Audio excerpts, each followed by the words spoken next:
Hello everyone, it's Amy and welcome back for week 78 of the new Build Your Stash and Craft. Today we are going to just kind of get our brother. This is a brother LX3817. I don't know if I can get that in there or not. There we go. That we purchased at Walmart for $88. This machine I actually purchased, I just looked at the receipt. I purchased it in 2018, and I purchased this for the original Build Your Stash series. So I'm going to use the same machine that I bought then because it's kind of silly for me to spend another $100 on a machine that I already have. But it's a nice machine, and the nice thing about me buying it 5 years ago is I'm not a sewer, but I like this machine and I can use this machine. That's the biggest thing. So I'm going to set this aside and just kind of go through how to set your machine up and just a couple of things that might help you. So the first thing, I'll show you what I bought for extras. So for extras, I purchased, and this I did not buy because this I got at a dollar store a long time ago. And again, I figured why buy another one when I already have them? And so, but I did check the pricing and took the pricing off of my bank because you would still have to buy yours. So these were $2.50 at Walmart, but the ones at Walmart, I don't know if you can see the difference here, but this has very, very like small little nubs on it to mark your fabric. It's almost smooth, not quite. It does have little bumps, but very small ones, where this one has really big bumps. This is the kind that I like because I use these not just to mark patterns, but since we were in the sewing department, I wanted one. I use them to punch holes in paper. They work great for that. And like I said, since we were in the sewing department, I thought we should maybe get one because we can use this to play with at a later date. So so I didn't get the one with just the little flat. So also I have purchased a lot of these because I like them. So when I see them at secondhand stores, if they're cheap, I buy them. And also a lot of times at a secondhand store, if you get like a grab bag of stuff, a lot of times there's one of these in there. So you can pick one up at Walmart if they have the one. They didn't have the one with the really deep teeth on it like this. And so, but there was a spot for another one, so I'm thinking maybe they were out of this one, or maybe they just carried this one and the other spot was for something else. But so anyways, these were around $2. So we're going to say $2.50. And I purchased pins at Walmart, and these were $2.50. They were cheaper at Walmart than they were at Joann's. So, but these are 1.5 inch. There's 100 pins in here. They're a size 24. They're just pretty much a standard pin. But I like this type with the ball on the top just because of the fact that they're easy to find and they're easy to put in and out too, rather than the really straight ones. And then I got 4 things of thread. So this thread is from Joann's and it was 99 cents. And I did ask the girl because I wasn't sure. It seems like it's kind of a heavy thread. And so it says 100% glazed cotton, but it is very strong. I would have thought that the cotton ones would all break easy, but it doesn't. If you pull on it, it does not break easy. So, but she did tell me that yes, these are good. You can use them in a sewing machine because most of the threads were anywhere from $3.50 to $6.50 just for a spool of thread. And I know if you're a sewer, that really means something, but being that I'm going to use it just to play with, I didn't really want to spend that much money on thread. So, but we have set aside $19.50 to use for extra supplies. So if you wanted a better one, you know, you could get a couple of better ones instead of the cheap ones. But like I said, I bought 4 of these. So I wound up spending $10.25. So I had $2.50, and I don't know how I came up with the $2.50, and $2.50 was 5 and 4 was 9. I must have figured these at $3.50. So anyways, I took off $10.25 off my bank. So I still have $9 left and 25 cents that I can still buy other things to go with this. And what I'm going to do with my the $9.25 that I have left, I'm going to use it to go to the secondhand store, and I'm going to pick up like maybe a couple of sheets or maybe a pretty dress or something that's got like sparklies on it or velvet, or I'm going to go to the secondhand store and I'm going to pick up some fabric for myself. So then the other thing I wanted to show you is after you do your bobbin and you've got your thread in your bobbin, but you want to change it, what do you do with your bobbin? And so I figured out a way to hold it, and I'm sure I've probably seen this somewhere, but and I'm going to show you the green thread. It's funny because the last time that I bought this machine for the last series, I also bought exactly the same color thread as I bought this time. So I have one of my bobbins and this thread here. But this is what I'm going to do to keep mine together, because I throw them in a bag, but then what happens is the thread comes off. And I don't know how else to. There are places you can store them, and I even thought about just sticking this in styrofoam and then putting the bobbin on it, or the thread, and putting the bobbin on top, and that's fine. But the thread still all unwinds, and that drives me absolutely crazy. And so what I did was I just have a skewer here, and I'm going to break this now that I've got this on there. I just tried this morning. That's where the other $1.25 came from. I'm going to go to the Dollar Tree and I'm going to buy some rubber bands to do this with. So, and then we'll have them in our stash for other things too. But these rubber bands that I have here just came from once in a while our mailman puts our mail in a rubber band. And so I always just save them. And so I had a few of them. But in order for you to do this, you'll have to buy them. So I'm going to buy rubber bands. So, but what I did was I just took the skewer, and now I thought that I would just put this on here and then put this on here and then put the bobbin and then go up here and put this over the top. And, you know, that might hold if you kept it very still, but that very easily could just come off. So, and that can really turn it's not holding it. So the first thing I'm going to do is I'm going to wrap it around, you know, just put the rubber band on there and then just give it a twist and go around the skewer, and then put it down far enough that both the thread spool and the bobbin will fit on there. So, and that really holds it really tight right there, so it's not going to slip anywhere. And then, so that neither one of them like slip, I'm going to put this up here, and again I'm going to wrap it around. Hold this down, put this up here, and just twist this and put it around. How did I twist it around there? Anyways, we're going to twist it around this stick so that will keep these two together. So I'm just going to come up here, give it a twist.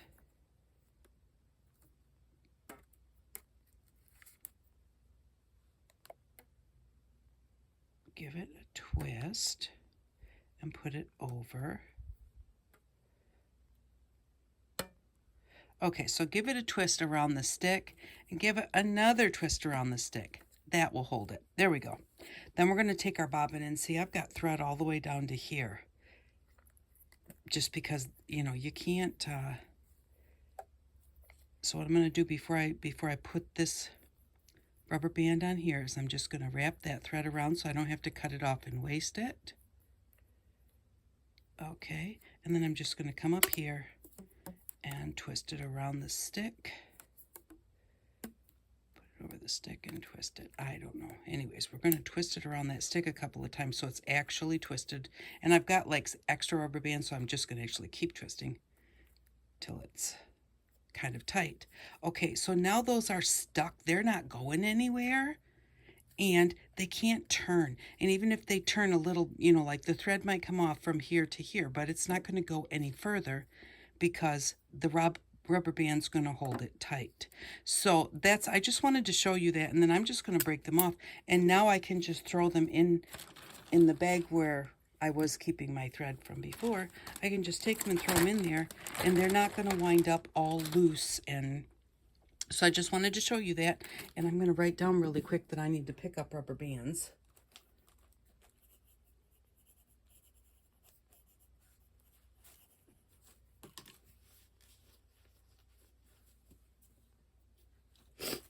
Okay, All right, so now the machine. So I've taken the machine out of the box. The first thing they tell you to do is to plug your machine in.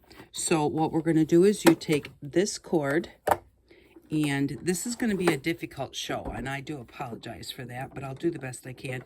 You take this cord, and the cord has like little indentions here, and the machine has some little bumps that stick out there, so you're going to put those indentions towards the bump and plug in your machine.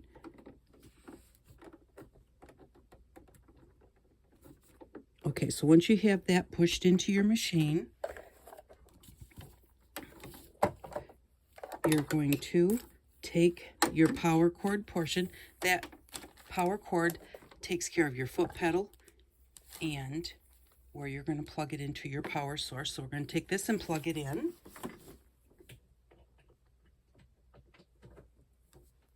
Okay, and then we've got your foot pedal to put on the floor. Some people actually leave them here and use their hand to do that. I can't do that because I need both of my hands to sew with. But one thing I wanted to show you before I put it on the floor, we're not going to actually do it right this second, but in order to keep this from slipping all over, it has little kind of rubber feet on it, but they still slip. On my floor is carpet, so they do still tend to slip a little bit on the carpet. So what you can do is put hot glue on here and take a piece of our non-stick carpet fabric that we bought for the stencils last week. Take a piece of that that fits on the bottom and just glue that on there. Now, you can put like a few hot glues to make it stick right away. And just cut this to fit before you glue it on, because it doesn't have to be exact, so you don't have to mess with all that extra. Cut a piece that will fit on the bottom, and then put in a little bit of hot glue, and then a little bit of your super glue. And keep it in areas where you aren't like getting in any little holes, because you don't know what those are for. At least I don't know what they're for. So we don't want to get in those little holes. But just go around them and put a little super glue also so that it holds it, because eventually the hot glue did let go. But we're just going to, sorry about that, I don't even know if you saw what I was doing. We're just going to put that on there like that. Just a little piece of it. And then when you put it on the carpet, that really does help hold it.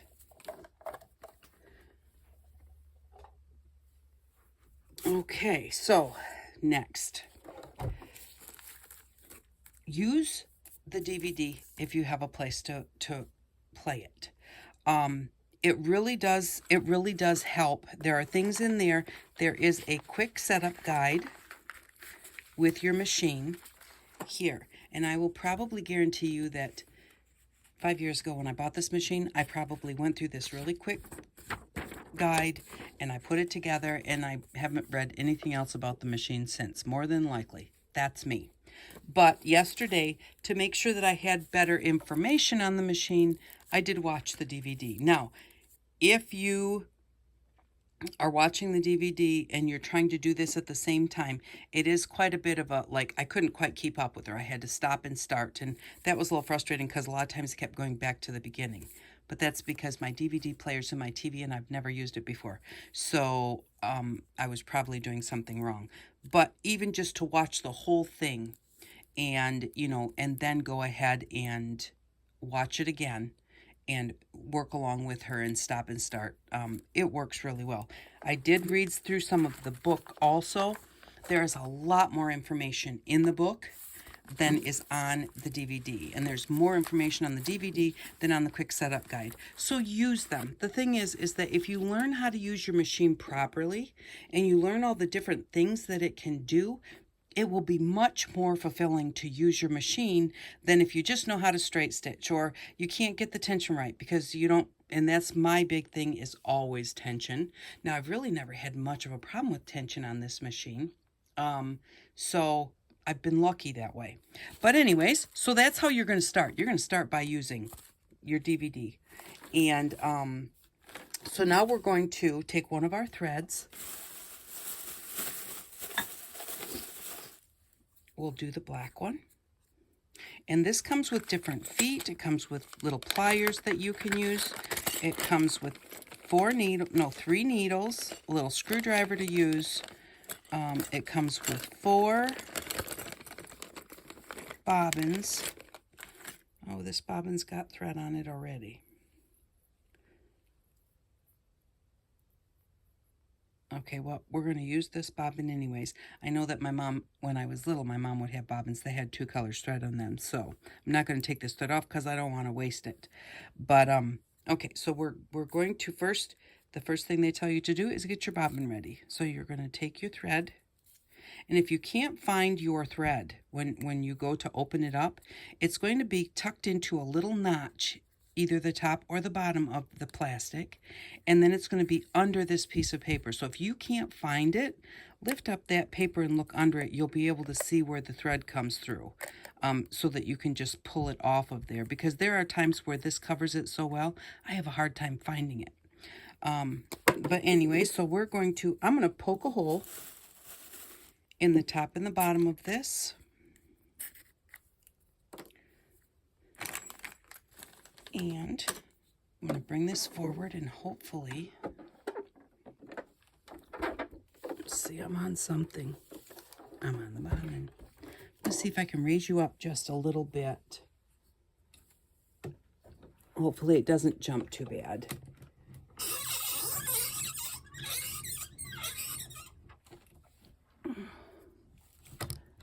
Okay.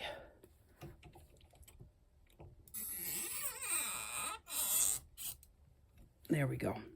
All right, so to do the bobbin, it says the first thing that you do is you pull up the spool holder. And when I tried to push my thing on there to break the paper, it just pushed it back down again. So that's why I poked a hole in there.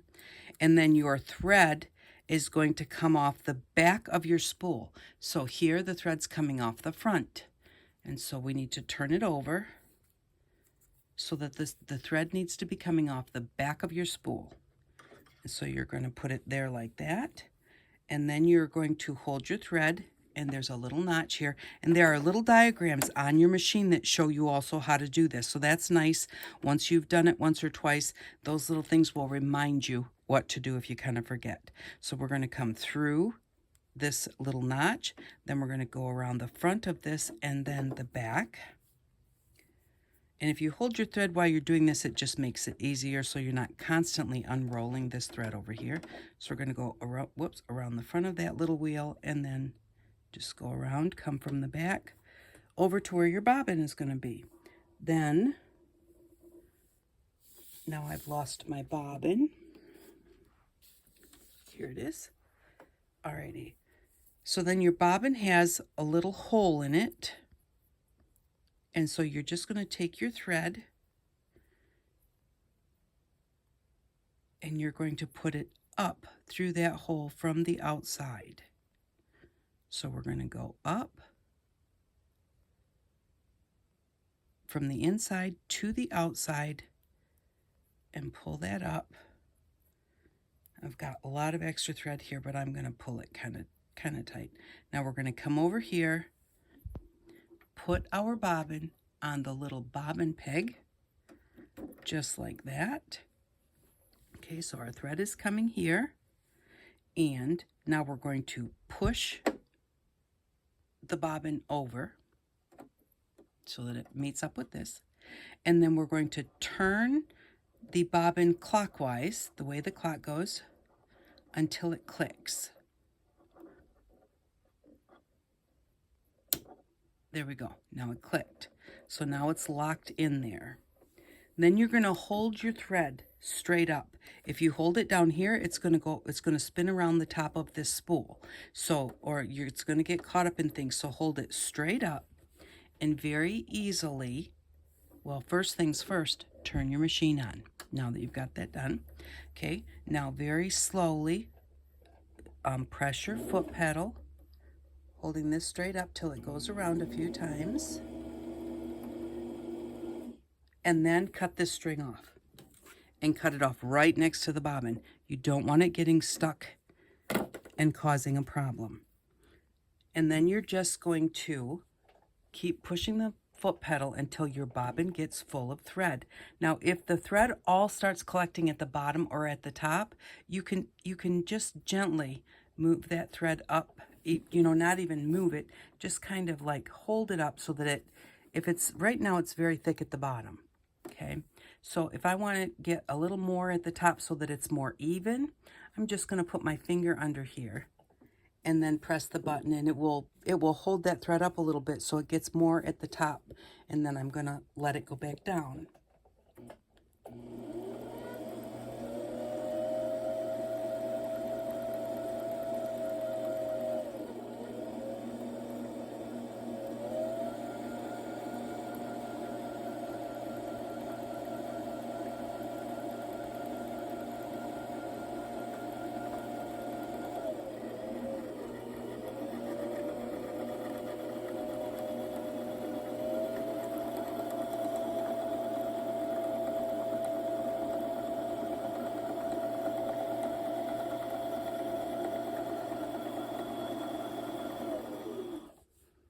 Okay, and so then when you have your bobbin pretty full, it says that the bobbin slows down as it gets full.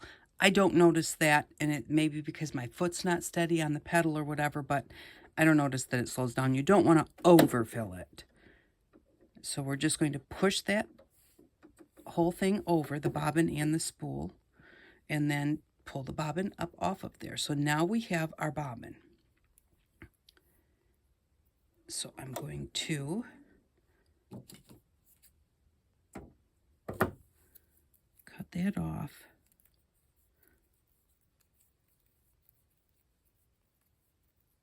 All right, and now we are going to put the bobbin in. Like I said, this might not be easy to see, and so I'll do the best that I can. Alrighty, so in order to do this, it says to turn the foot pedal off whenever you're putting in your bobbin or loading any of your thread. And then what you're going to do, I hope that we can actually do this. Okay, so this is your foot pedal. And there is a little lever here that puts it down and lifts it back up again. So it says to lift your foot pedal, and then you're going to turn this handle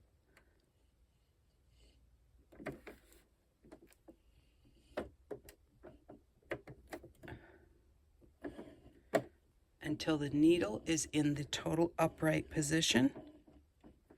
And it also says that there is a little line on here. There is a little, it actually is a raised line that's here, and you want that right straight up with the machine, and that's when your needle will be in the full up position. Okay, so then you're going to take off your cover for the bobbin, and that just slides out towards you. You're going to take the bobbin with the thread coming out the back, and now this is the part where you're not going to be able to see what I'm doing, but you're going to come up, and there is a little, I don't know how to say it, there's a little bit of a finger or something next to the front of the bobbin that you need to get your thread. So you're going to come straight forward and then just kind of hold your bobbin down and go around that little finger. And then you're going to, this is your thread cutter here, and it also holds your thread. You're going to go into that groove. When you get to the end, there's a razor right there. And so when you pull your thread, it cuts it off. So then you're going to put your cover back on. If you don't put your cover back on, yesterday I couldn't get the bobbin to the thread to come out. I didn't have my cover on because I was trying to look at it while I was doing it. Piece of fudge, okay. So then I put the cover back on, and it came right up with the needle. So you have to have the cover on, I believe, in order for your, sorry about that, in order for your bobbin thread to hook to the top. All right, so now we're going to thread it from the top. Again, your thread comes off the back of your spool. So it's here off the back. And you are going to go through this groove just like before. You're not using that. That's only for the bobbin. Then you're going to come right straight down the front. You are going to go underneath the knob with the numbers. That's your tension knob. And it tells you what to do. It tells you that this is 1. Coming down here is 2. Going around this knob is 3. Coming up this way is 4. Now, here's the thing. When I was a kid, this little lever right here used to have a hole in it, and when you moved the needle up and down, that would come up high enough that it stuck outside my machine so I could put the thread through the hole. It doesn't have that anymore, and it doesn't come up high enough for you to do that. It's kind of like a hook like this. And so what you have to do, I have spent, okay, here's where reading the book yesterday or watching the video, I don't remember which, made me realize exactly how to do this, because I didn't know. I knew I had to get my thread into that little hook, and I couldn't figure out how. You take your thread and you go all the way to the back. You have to go all the way to the back of this slot, and then you come over and forward. And when you do that, it catches in that little hook. So before, I kept trying to get to it this way because that's how you would do it before. And it tells you here, there's a little, this is number 4, and it shows the line comes up, it goes over, and it comes back down. So come all the way up, and there's a little bit of a flap here that pushes your thread over. And so then when you come back, it gets on there. So then number 5 is to come down through here. Number 6 is there's a little arm above the needle. I'm not going to be able to show you that part, so I'm just going to go through that arm, hold the thread with both hands, kind of hold it back with this hand, and then pull it through with the other. This sometimes is another hard part, at least for me.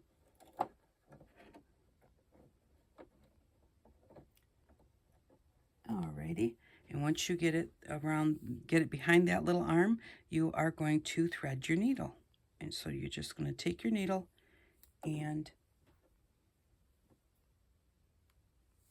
at this point, I'm going to turn the machine on, because when you turn the machine on, the light comes on, and I need to see. Oh, I do have a pair of glasses. I thought I didn't have any glasses here. Okay, you thread the needle from the front to the back. The hole is in the front of the needle.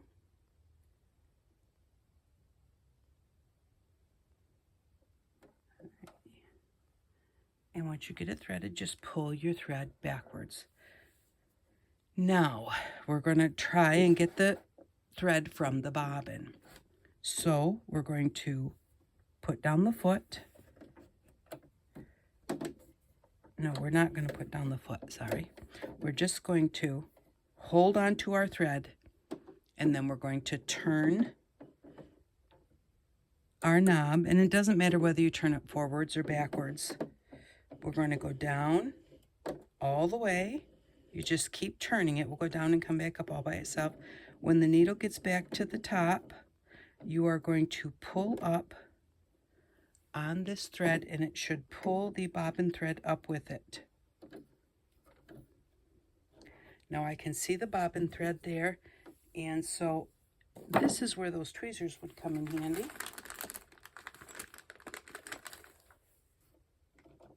Pull up the thread, and then you can use your tweezers to grab that bobbin thread.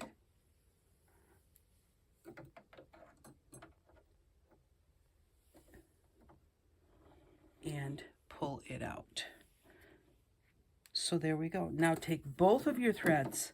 The bobbin will be underneath your foot pedal, but you want to take your top one, the foot pedal has a slit in the middle, and put that through that slit, and now it's under the foot pedal. So both of the threads are under the foot pedal. And then it's a matter of having a piece of fabric,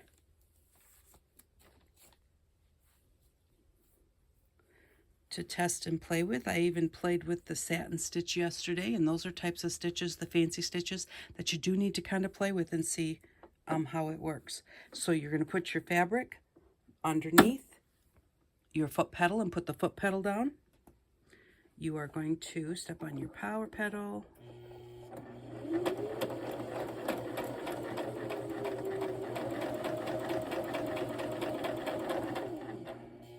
Trying to see where I was. Okay.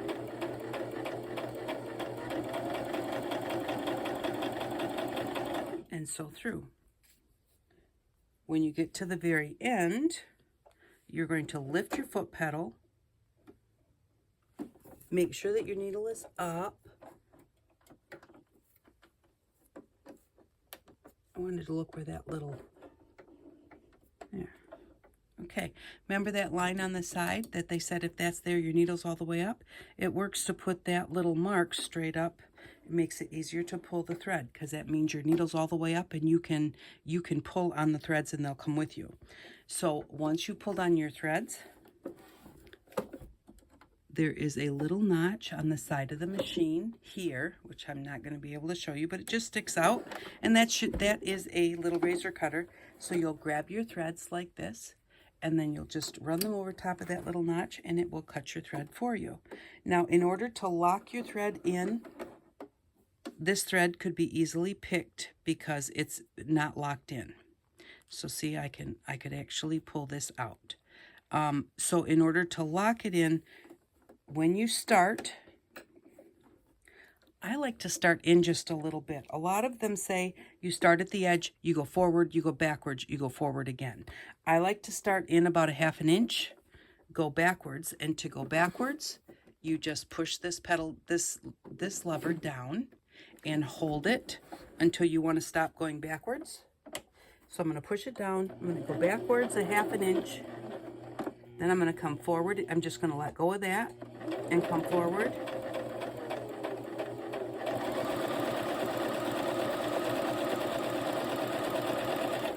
I'm at the end, so I'm going to push that down again, go backwards onto my fabric, forwards, back off. I'm going to make sure that my needle is all the way up, pick up my foot pedal, pull this out, and cut my thread on that little cutter. And so now it's gone back and forth on itself, and that's what locks it in so that it stays nice and tight and doesn't just come loose easily. But I think that that looks pretty good. The tension on it looks pretty good. And so I'm really happy with this machine still. So I do have to say that after 5 years, I do still enjoy this, this machine. One of the things that I wrote on the top of my machine yesterday, step number 5, to turn that bobbin until it clicked. And the reason that I wrote that there is because I used to have a problem with the bobbin. Sometimes it wasn't going very well, and I think it was because I didn't have it clicked into place. And I think eventually it clicked itself into place. But so once you push this over with your bobbin on there, then you turn the bobbin clockwise, and that does matter because you want that thread to be going that way, until you hear that click, and that locks it in, and then you don't have a problem with that bobbin going around. So I wrote that on there because I just wanted to make sure I didn't forget it, because guess what? I never read the instructions, so I didn't know that that was a step, and I was not doing that. So again, read your instructions. Let me see, is there anything, I don't think that there's anything else that I wrote down. That I just wrote down some things that I wanted to make sure that I told you, and I believe that I have told them all to you. And the other thing is, when you start to sew, hold your thread tails. So just hold them out there. You've got your fabric in your machine, and your thread tails are right there, and you put your foot down, grab a hold of those thread tails, and do a few stitches first. Otherwise, especially if you've got them really short, they may suck back up into your machine, and you'll have to rethread. So, because when your needle starts to go up and down and everything, sometimes that sucks this thread right here, right out of the needle. So just hold those tails right when you start, and then you can let go, and you don't need to worry about them anymore.